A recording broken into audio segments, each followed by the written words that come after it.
Dad. You all know about her?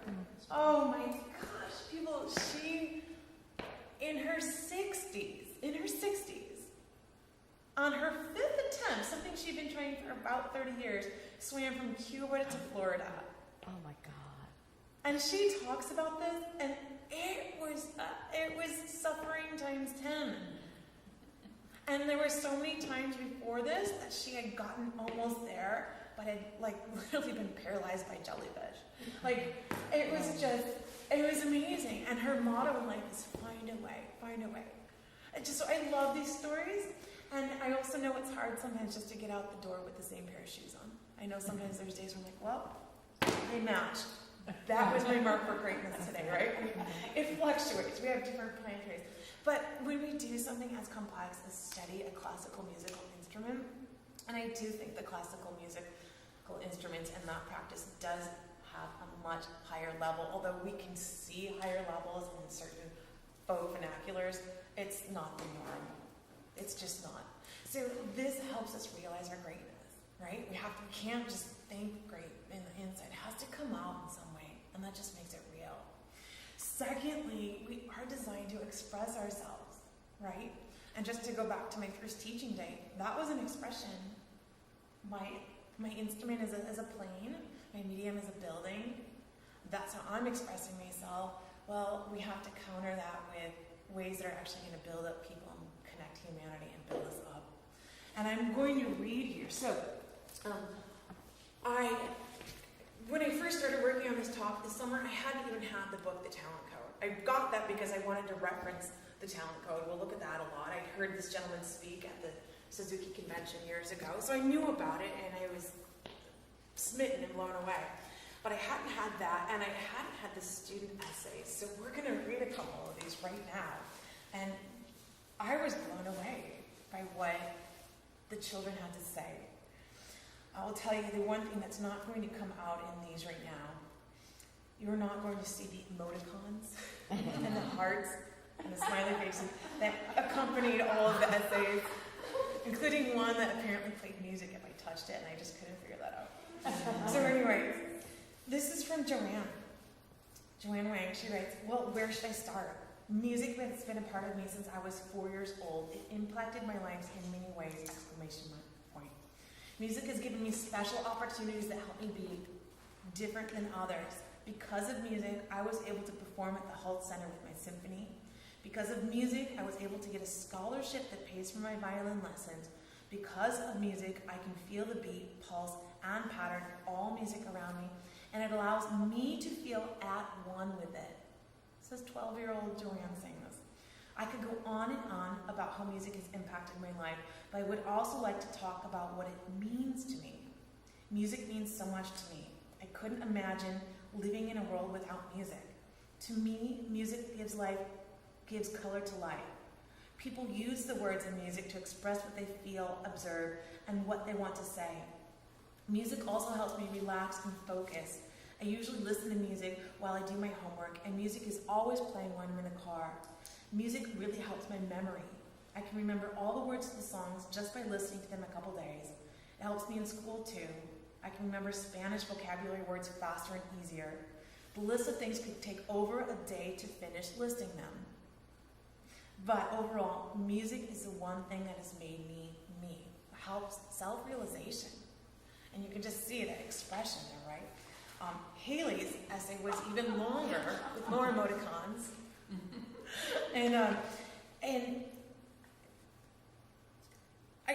It's so long that I think I'll just skip to the end of it. But she's had some challenges, some real disruptions in her family life, and has only been playing for 5 years. So Haley is 13, starting when she was 8, studying book 6, and it's just a rocket. It's just in her cells. It's in her blood. And what she writes, again, if music is designed to help us express ourselves, and I think we should align young people with tools for expression that will help them grow, help them build themselves up and the world. She literally writes, music has helped me through all the rough times in my life. And through forte, I could express my anger. Through piano, I could express my sorrow. but I could also express forte with happiness and piano with mischief and playfulness. No matter what the song, what the dynamics, you can always say something with music, and that's what I love about it, and that is how music has changed my life. Thank you. P.S. Double click the sound button above. So this is what, now, not everyone is articulate in words. We shouldn't expect every single child in our studio to be able to say things like that. But the ones who did write these essays, they nailed it. They hit the nail on the head. It helped her express herself through a hard time period, gave her an outlet, and she was better and grew through that. She's really proud of that. The next thing, I want to talk about true satisfaction. And I'm Facebook friends with Emily. And Emily put something on her Facebook page probably 2 years ago. Me? Yeah. Oh. Yeah, you're like, she put something on there. Yeah, actually, all my Facebook is medical things. I don't even have my mom on there anymore. But you put something on that. You had come home one day, and I think it was something to the effect, you can correct me if I'm wrong. There was a teenager passed out from a drug overdose in the car right next to your house. Is that accurate? And how do you explain that to your children? Were extremely young at the time. So probably Zoe was 6, Kai was a toddler. And how do you explain that? And then that got me thinking too, because I remember in this time period where I had to put things in words, and I personally do have a concern about the way young people use recreational drugs. And I didn't even know this until recent news. We actually have the highest juvenile drug problem in the country in Oregon. That's just come out on the register guard lately. I didn't know. And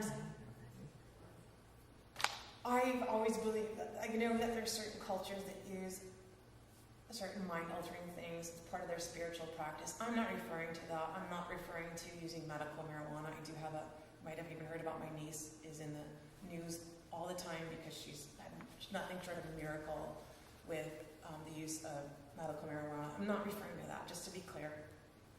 But it really frightens me to see people without enough life experience to make good decisions find themselves where they can make a life-altering decision.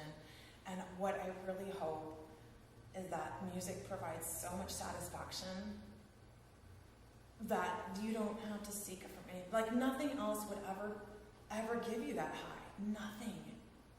That it just comes from inside out. And it's, it is concerning because the prefrontal cortex isn't even fully developed until your early 20s, right? So these brains that have these influences in them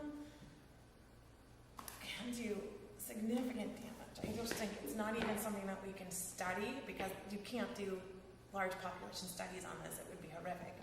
But I think there is a concern about that. And that's another thing for me. This is just I want you to have a healthy life contributing optimally to society and know what real satisfaction is from the inside out.